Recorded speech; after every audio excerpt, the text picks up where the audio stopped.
प्रसंग था कि लोग प्रश्न करते हैं भक्ति कैसे आवे, भाव चिमटी भाव हृदय में कैसे पैदा होवे। तो इसके लिए इसका उत्तर भक्ति शास्त्र कार दे रहे हैं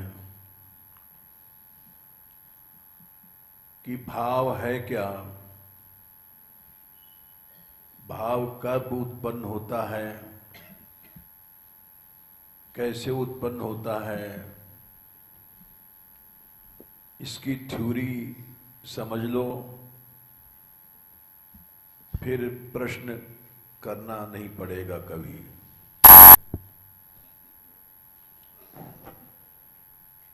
तो उसकी थ्योरी बता रहे थे। पहली चीज है श्रद्धा। आदौ श्रद्धा ततः साधु संगो।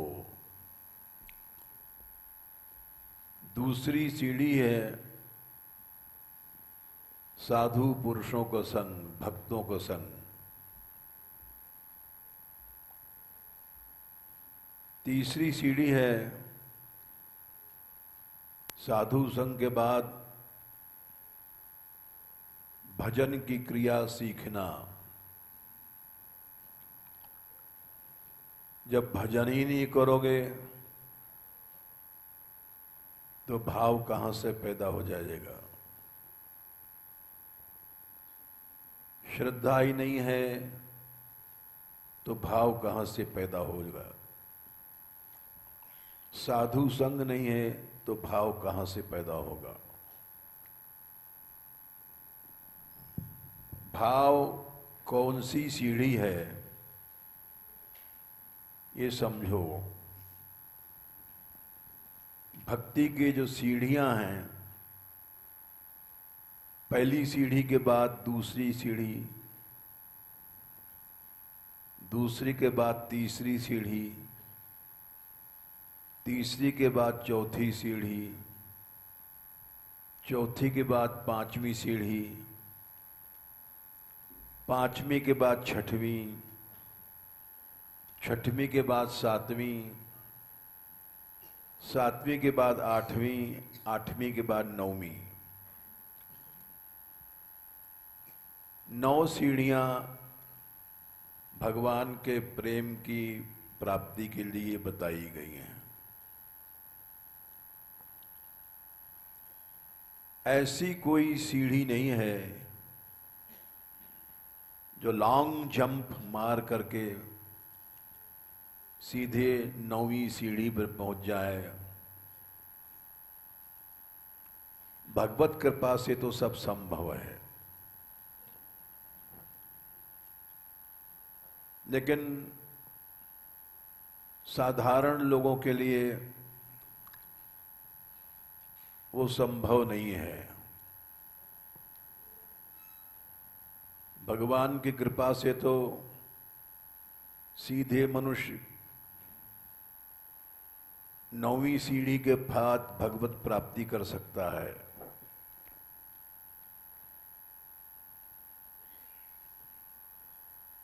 तुम्हारी कृपा जान को कोई, भगवत कृपा से तो सब कुछ संभव है। सीढ़ी वीढ़ी कोई जरूरत नहीं है, वहां कोई नियम लागू नहीं है। भगवान की कृपा स्वतंत्र है। किंतु वो भी,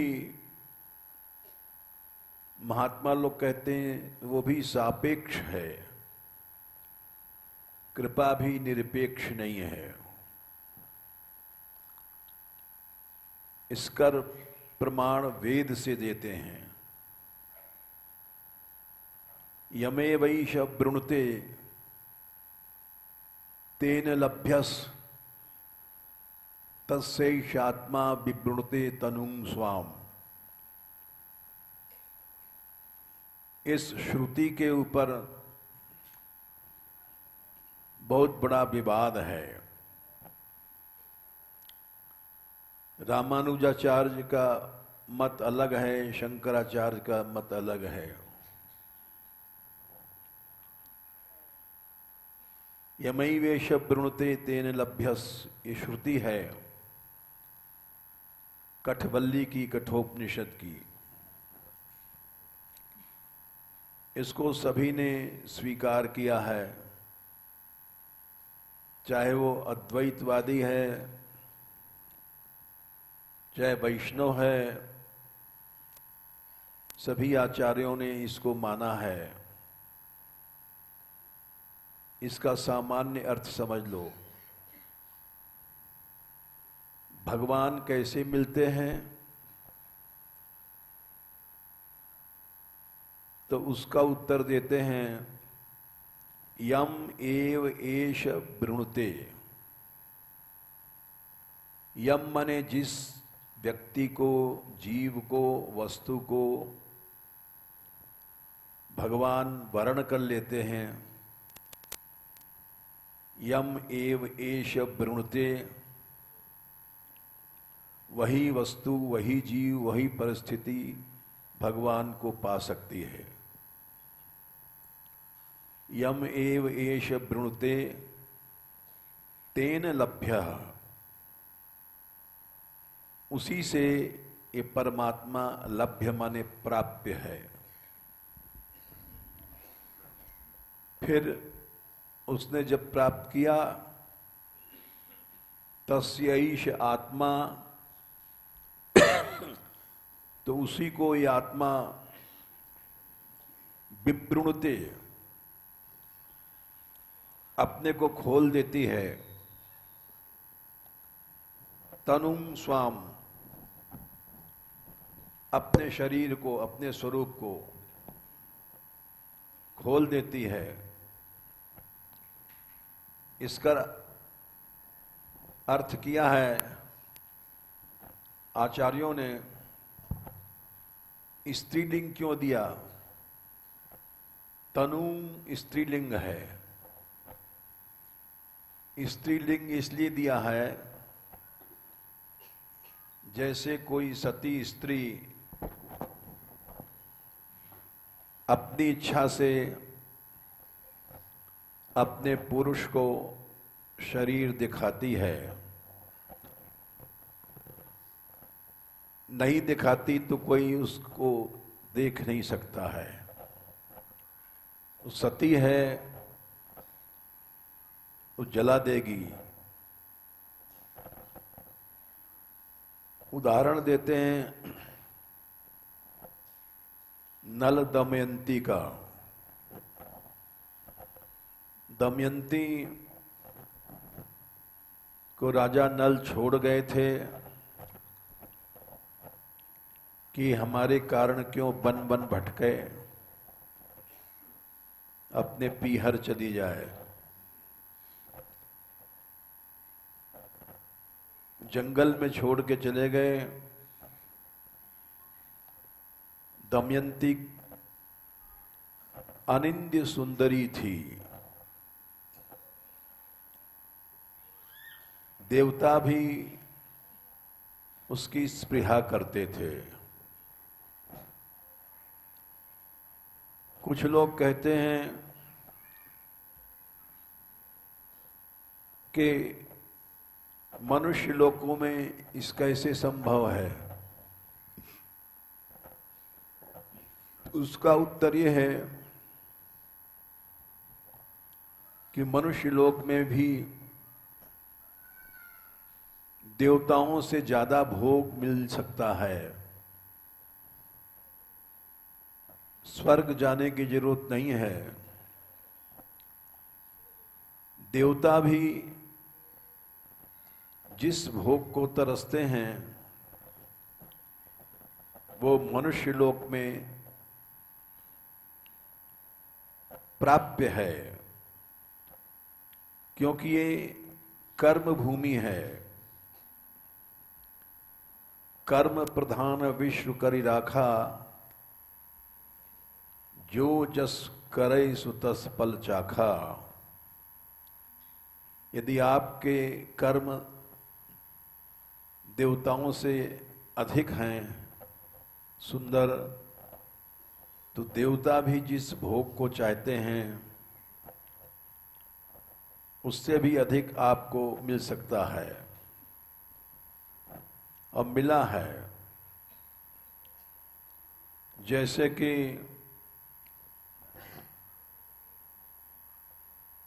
किम ते कामा सुरस्पारहा, युधिष्ठिर के विषय में लिखा है। देवता भी इन भोगों की स्पृहा करते थे। प्रथम स्कंद में ही ये बात कह दी गई है। किम ते कामाः सुरस्परहाः मुकुंद मनसो द्विजा। वो भगवान श्री कृष्ण की भक्ति से ऐसे भी भोग मिलते हैं जहां देवता नहीं इनको प्राप्त है, वे भोग उनको मिल जाते हैं। ये बात प्रथम स्कंद के 11वें अध्याय में कही गई है। किमते कामा सुरस्परहा मुकुंद मनसो द्विजा, अधिजहुरु मुदम राज्ञः क्षुधतस्य इवेतरे। ये 1:11 और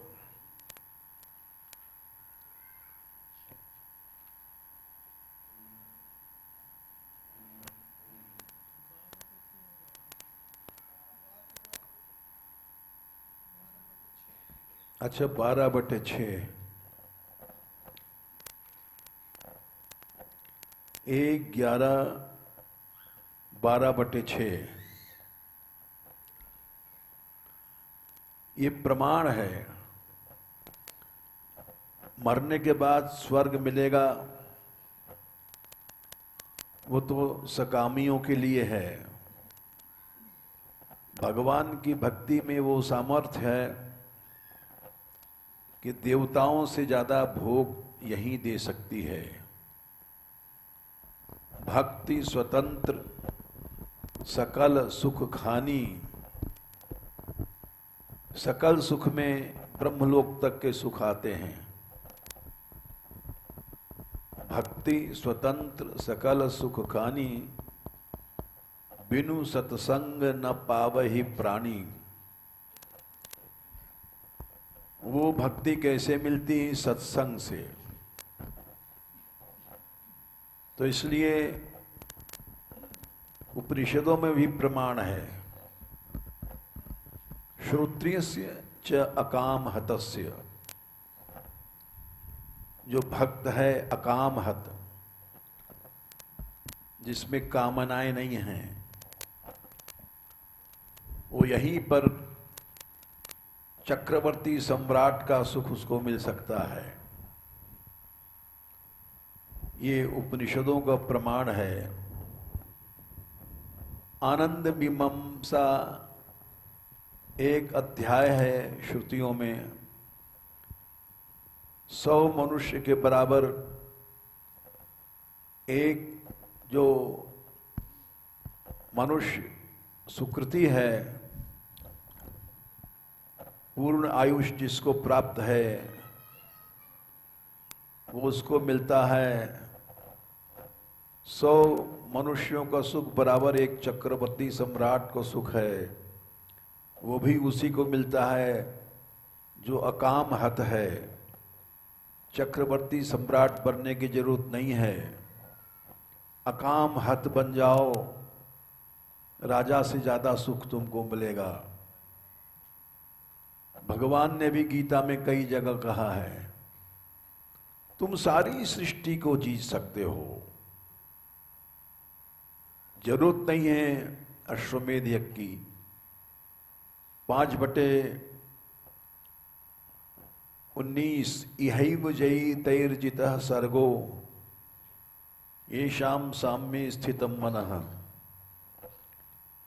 निर्दोषम ही समम ब्रह्म तस्मात् ब्रह्मणि ते स्थिता। सारी सृष्टि जीत सकते हो यदि तुम्हारे मन में समता आ जाई, भक्त के मन में समता होती है, सारी सृष्टि माने ब्रह्मलोक तक जीत सकते हो। अकाम हत बनो, वो भक्ति से बनोगे और वो भक्ति भक्तों के संग से मिलती है। वह सत्संग करो, ऐसी बातें सुनो, बस सुनने के अनुसार बुद्धि बन जाती है। इसलिए सत्संग को मोक्ष से बड़ा माना गया है। ये अतिशयोक्ति नहीं है। तात स्वर्ग अपवर्ग सुख धरी तुला एक संग, तूलन ताई सकल मिल जो सुख लब सत्संग। ये भागवत में 2-3 जगह श्लोक आया। तुलयाम लवे नापि न स्वर्गम ना पुनर्भवम भगवत संगी संगस्य मर्त्यानाम किमुताशिष। ये महत्वपूर्ण श्लोक है। इसको प्रथम स्कंद के 18वें अध्याय में भी कहा गया है और 5वें स्कंद में भी एक जगह कहा गया है, 2 बार कहा गया है। ये अतिशयोक्ति नहीं है। सत्संग मोक्ष से बड़ा सुख देता है और इसीलिए ये गोस्वामी जी भी लिखा है कई जगह।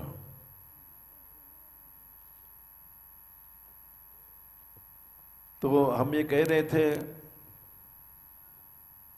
कि सत्संग मोक्ष से बड़ा क्यों है, स्वर्ग से बड़ा है, क्योंकि स्वर्ग का सुख यहीं मिल सकता है। तुम अकाम हत बन जाओ तो चक्रवर्ती सम्राट का सुख 100 चक्रवर्ती बराबर एक गंधर्व साधक गंधर्व के, 100 साधक गंधर्व बराबर एक नित्य सिद्ध गंधर्व के, 100 नित्य सिद्ध गंधर्व बराबर साधक देव, 100 साधक देव बराबर नित्य सिद्ध देव। क्रम चलता है, फिर प्रजापति, फिर धीरे धीरे ब्रह्मलोक। ब्रह्मलोक से भी ज्यादा सुख यहां मिल सकता है। आप ब्रह्म भुवनान लोका पुनरावर्तिनो अर्जुन। यदि सत्संग मिल जाए, किसी अच्छे संग का, संत विशुद्ध मिले पुनिदेही, राम कृपा कर चितुवै तेहि। बाकी हम जैसे लड़ुआ दास, पेड़ा दास, अठन्नी चवन्नी दास साधु नहीं हैं। सच्चा साधु चाहिए जो अकाम है, उसी को सत्संग कहा गया। बिना उसके संग के भगवान नहीं मिलेंगे, भक्ति नहीं मिलेगी। प्रहलाद जी ने कहा है 7वें स्कंद के शायद 5वें अध्याय में, संख्या याद नहीं रहती है, नैषाम मतिस्तावत उरुक्रमांघ्रिम स्पृशत्यनर्था पगमो यदर्थः। कभी भी तुम्हारी बुद्धि भगवान के चरणों को छू नहीं सकेगी। नैषाम मतिस्तावत उरुक्रमांघ्रिम स्पृशत्यनर्था पगमो यदर्थः। जब तक भोगों की आसक्ति है तब तक भगवान को नहीं छुएगी। कब छुएगी? महीसाम पाद रोजोभिषेकम निष्किंचना नाम न वृणीत यावत। महीसाम महापुरुषों के चरण रज में जब तक स्नान नहीं करोगे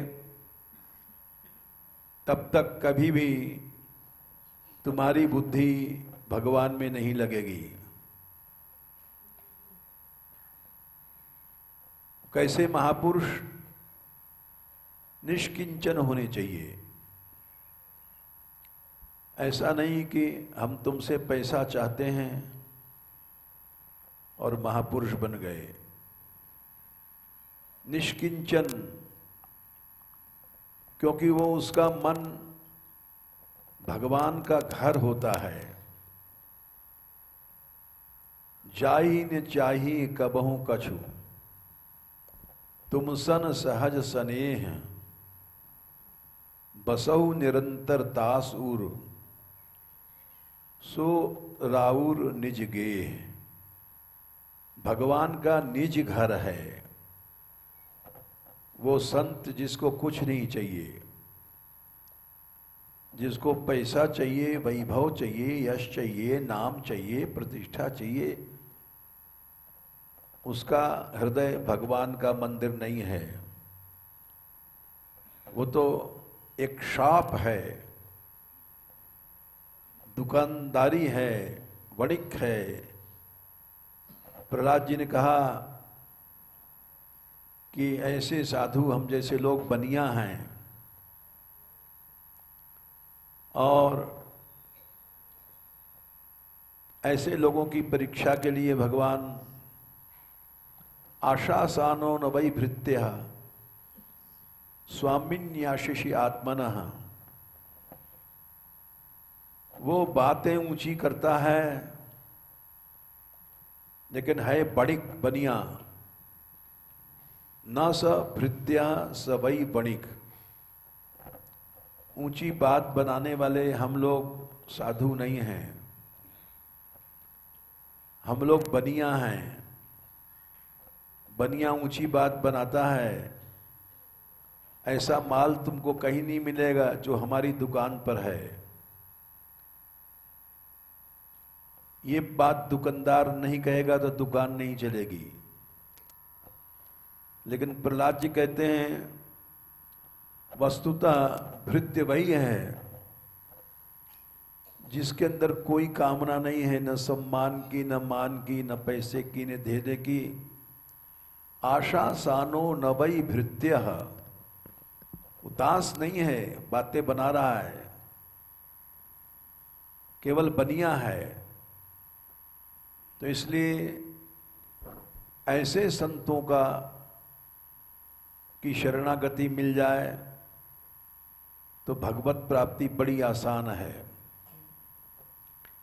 ऐसा संग मिलता नहीं है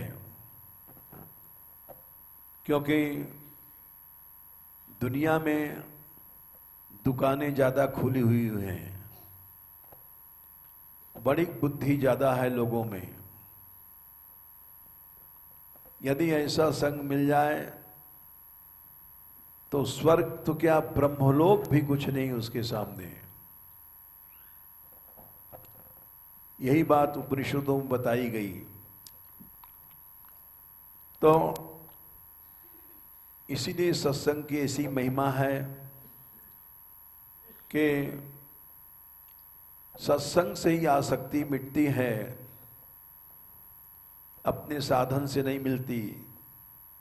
नरोध्यति माम योगो न सांख्यम धर्म एव च। भगवान ने कहा योग वोग करते हो उससे क्या होगा, कुछ नहीं। ज्ञानवान की बात करते हो, कुछ नहीं। धर्म से भी कुछ नहीं होगा, न स्वाध्याय से भी कुछ नहीं होगा। ये बात भगवान ने 11वें स्कंद में 11वें या 12वें अध्याय में कही है।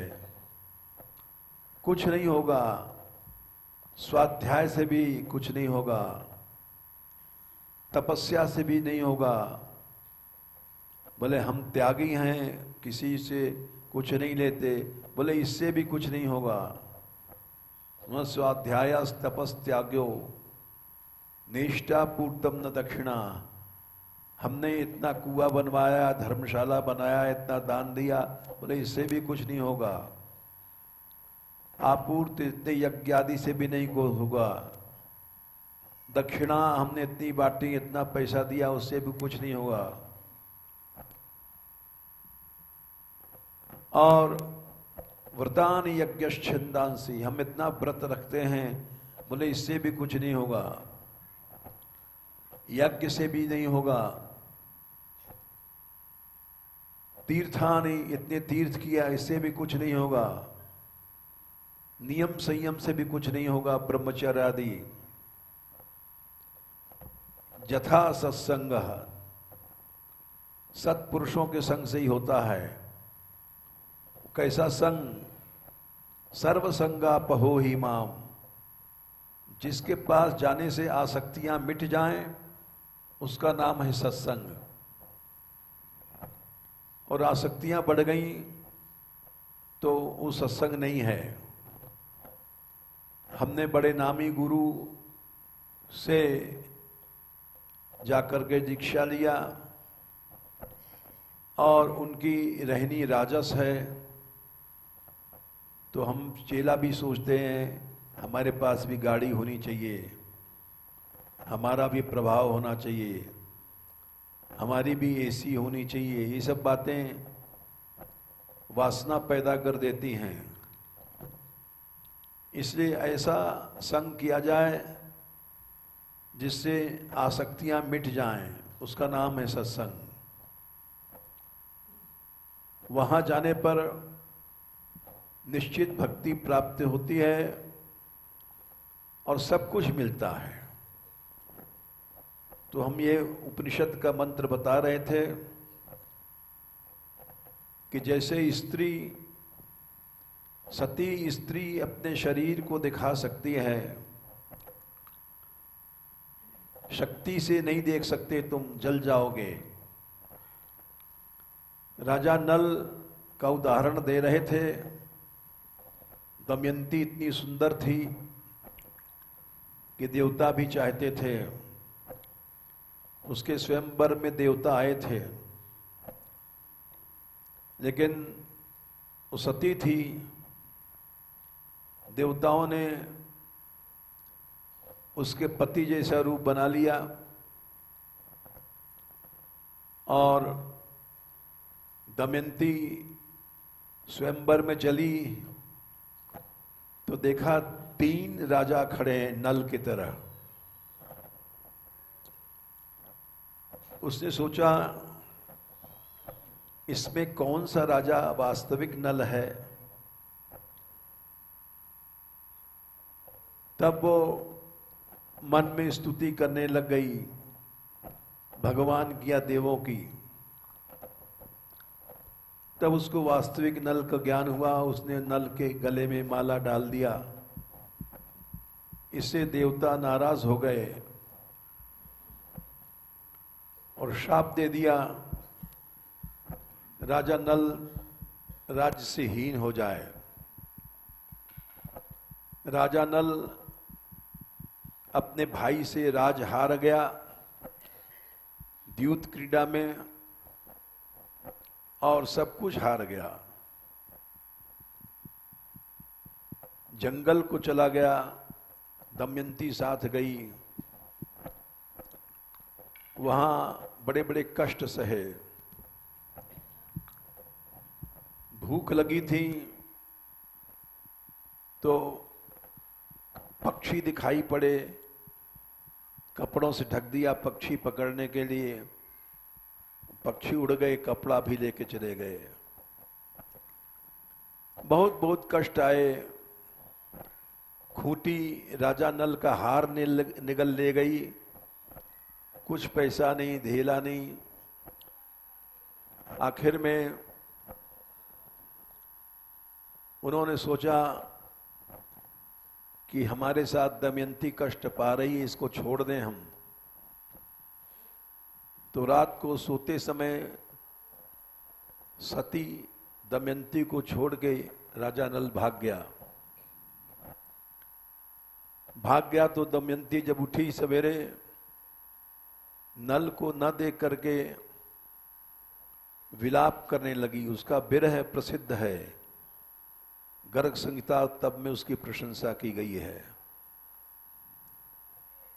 और उस समय एक अजगर आया।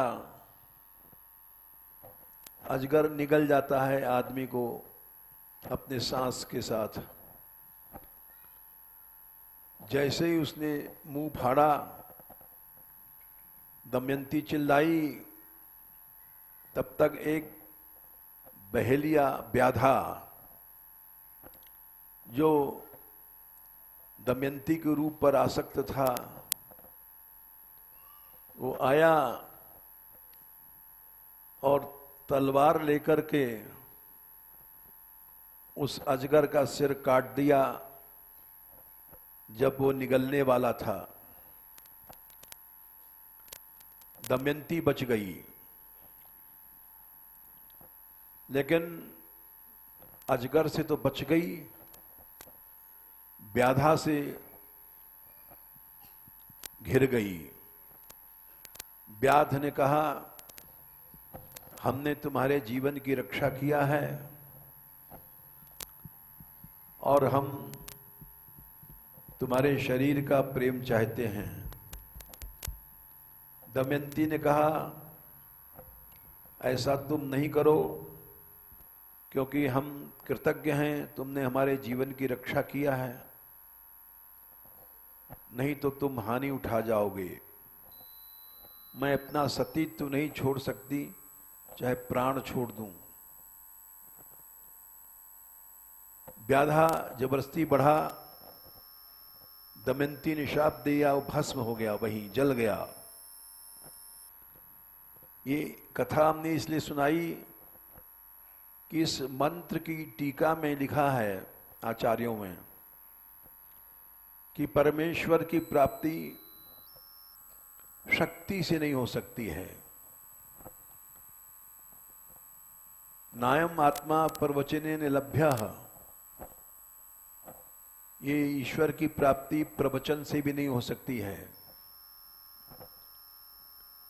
न मेधया न बहुना श्रुतेन, बहुत तीव्र बुद्धि से भी नहीं हो सकती है। बहुत से वेदों के मंत्र के सुनने से नहीं हो सकती है। यम एव शिव, जिसको ये वर्ण कर ले परमात्मा, वही उस प्रभु को प्राप्त कर सकता है। यम एव एष वृणुते तेन लभ्य, बोले कैसे प्राप्त हो सकती है? स्त्रीलिंग में कहा है, जैसे सती स्त्री अपने शरीर को केवल अपने पति को दिखाती है, वैसे ही परमात्मा भी अपने रहस्यों को अपने भक्तों के आगे खोलता है। बिभ्रते तनुं स्वाम, इसलिए स्त्रीलिंग का प्रयोग किया गया। जैसे सती स्त्री के शरीर को हम शक्ति से नहीं देख सकते, देखने की कोशिश करेंगे जल जाएंगे, इसलिए दमयंती को उदाहरण दिया। तो भगवान की प्राप्ति केवल भगवान प्रसन्न हो जाएं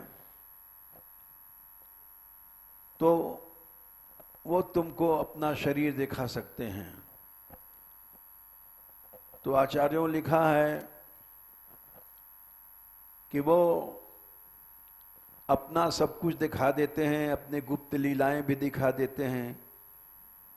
गूढ़ौ तत्व न साधु दुरावही, आरत अधिकारी जहां पावही।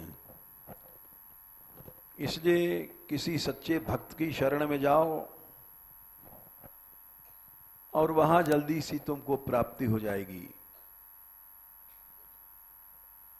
मतिर्न तावत, यही बात प्रहलाद जी ने कहा, नैषाम मतिस्तावत उरुक्रमांघ्रिम स्पृशत्यनर्था पगमो यदर्थः।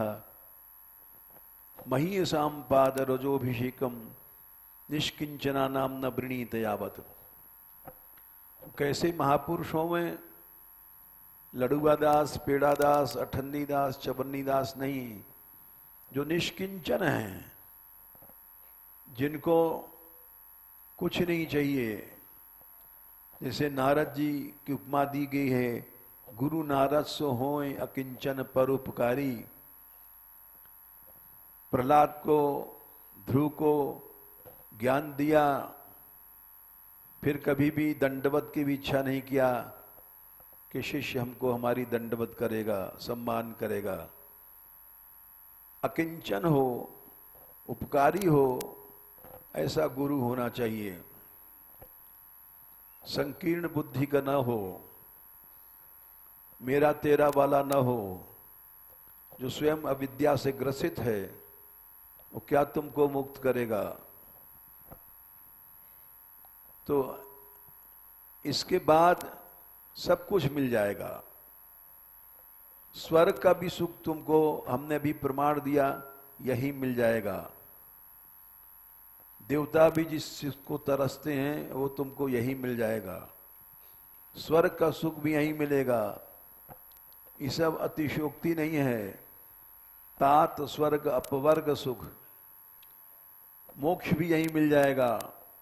मोक्ष से बड़ी चीज भक्ति यही मिलेगी, मिलेगा, लेकिन शुद्ध संतों के संग के, उनकी आसक्ति से।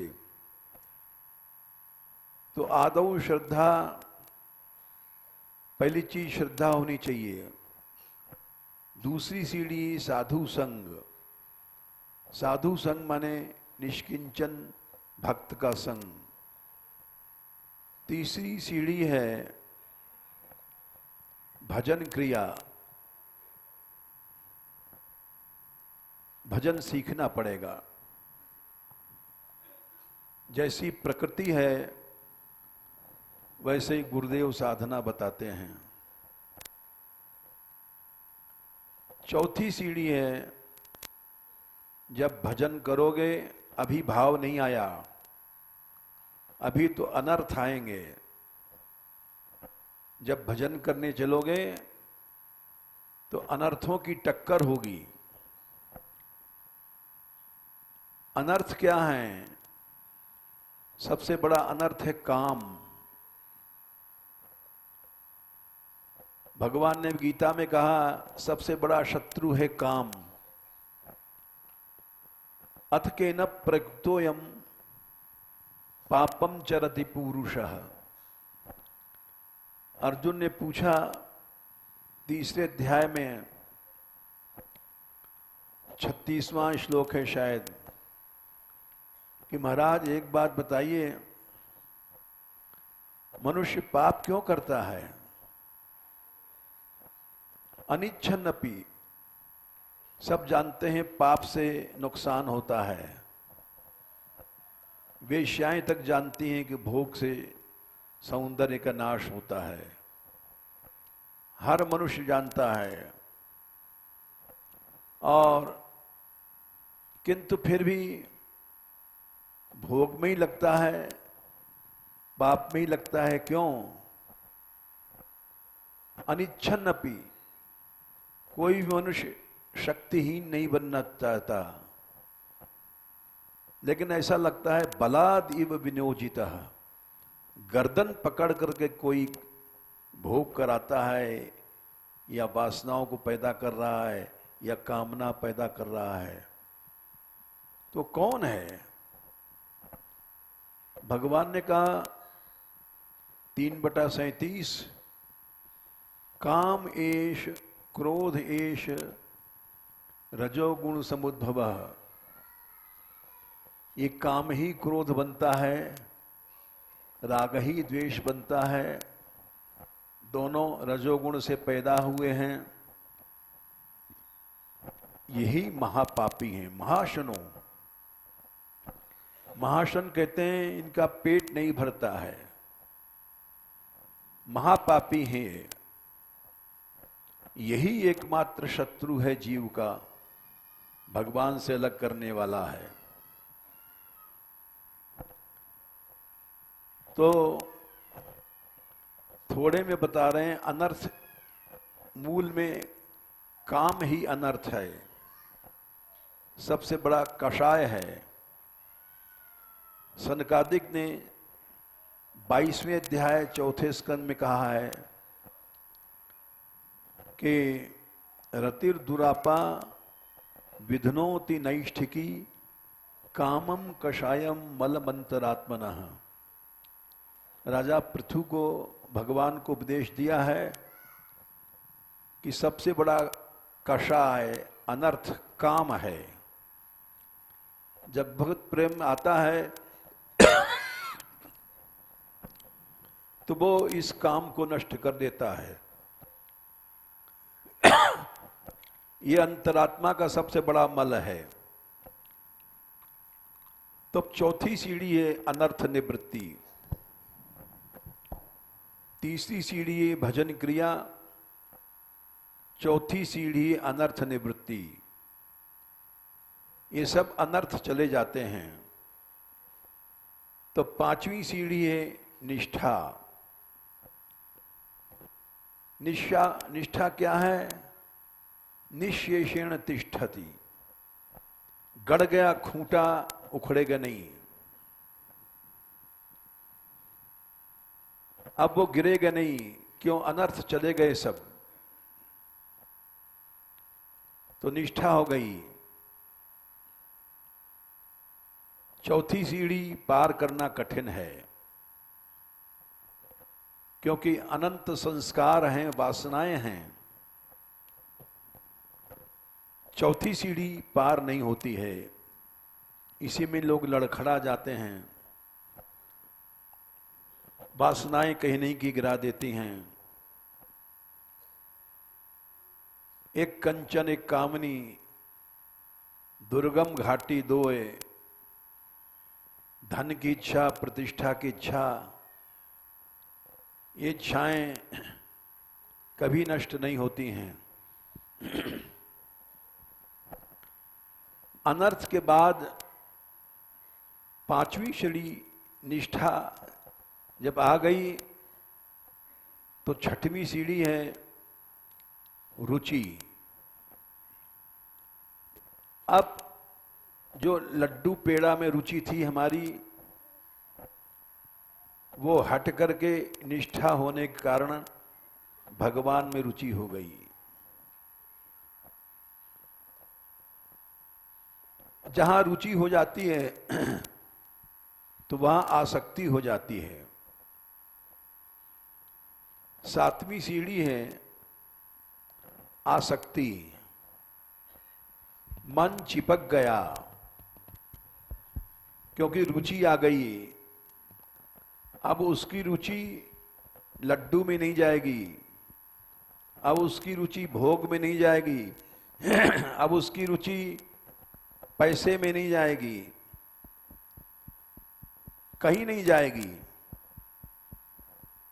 निष्ठा होने के बाद उसकी रुचि केवल भगवान में रहेगी। जब रुचि भगवान में रहेगी तो आसक्ति हो जाएगी।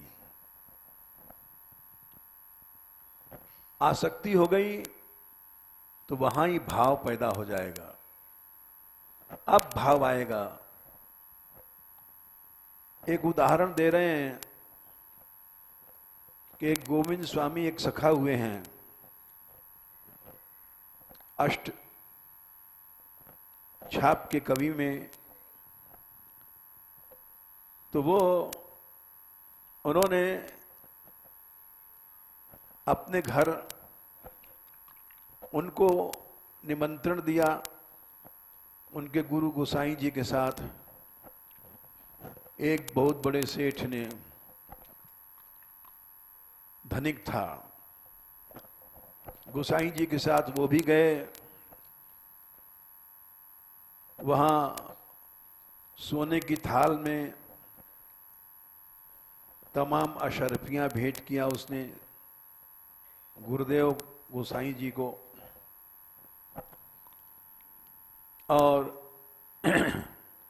बैठ गया सत्संग करने के लिए कि हमारे घर आज हमारे गुरु गोस्वामी आचार्य पधारे हैं और बहुत बड़ी भेंट किया उसने, हजारों अशर्फियां भेंट किया सोने की थाल में। गोविंद स्वामी बैठ गए वहीं, लेकिन उसके मन में ये भाव था कि जितना मैंने भेंट किया उतना कोई दूसरा नहीं कर सकता है। बैठ गए गोविंद स्वामी भी पास में। तो उस सेठ ने पूछा गोविंद सखा से कि गोविंद स्वामी, भाव कैसे पैदा हुए हृदय में? यही प्रश्न पैदा किया, पूछा जो प्रायः लोग यहां आके पूछा करते हैं कि हमारा भाव भगवान में कैसे हो गए। तो गोविंद सखा विनोदी थे, यानी हंसमुख थे। उन्होंने कहा, सेठ मैं बताऊं तो ये भाव कैसे पैदा होगा। भीतर ठाकुर द्वारे में सेठ की सेठानी बार बार घूम रही थी ठाकुर सेवा के लिए, ये भोग लगाना, वो घर में ठाकुर सेवा थी, वैष्णव थे। उसके शरीर पे सुनहली साड़ी थी, बहुत बड़ा धनिक था। और गोविंद सखा बाहर बैठे थे ठाकुर जी के द्वारे के बाहर, जो जगमोहन, और वहीं गुसाई जी भी बैठे थे। तो गोविंद सखा ने एक हाथ मारा सेठ के पांव पे और बोले, देख भीतर अनुभव हो रहा है। भीतर ठाकुर जी थे और ठाकुर जी की सेवा में सेठानी घूम रही थी। तो सेठ ने कहा, हमें तो अनुभव नहीं हो रहा है महाराज। बोले, अनुभव क्यों नहीं हो रहा है? देख ठीक से। बोले, कुछ नहीं, ये तो हमारी स्त्री घूम रही है। बोले, यही तो अनुभव है।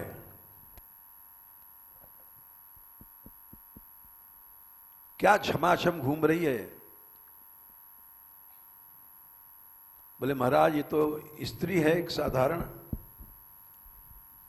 तो वो ब्रजवासी साई उनकी सभ्यता थी। बोले, मामा वाह, स्त्री के तो तेने सोने की सुनहली साड़ी पहना रखी है और ठाकुर जी को नीचे वही पिछोरा पीलो सो बिछा रखो है। अब अनुभव कहां हो जाएगा? तेरी संपूर्ण शक्ति तो तेरी आसक्ति में लग रही है और कहता है कि अनुभव नहीं हो रहा है। अरे मामा, ये मामी घूम रही है, यही तेरा अनुभव है।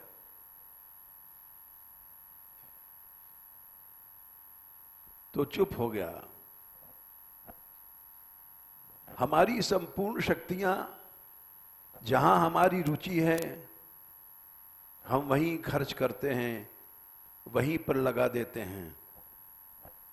तो प्रभु में कैसे भाव आ जाएगा? रुचि हमारी जहां है वहीं आसक्ति होती है और आसक्ति के अनुसार भाव पैदा होता है। इसका उदाहरण कल देंगे।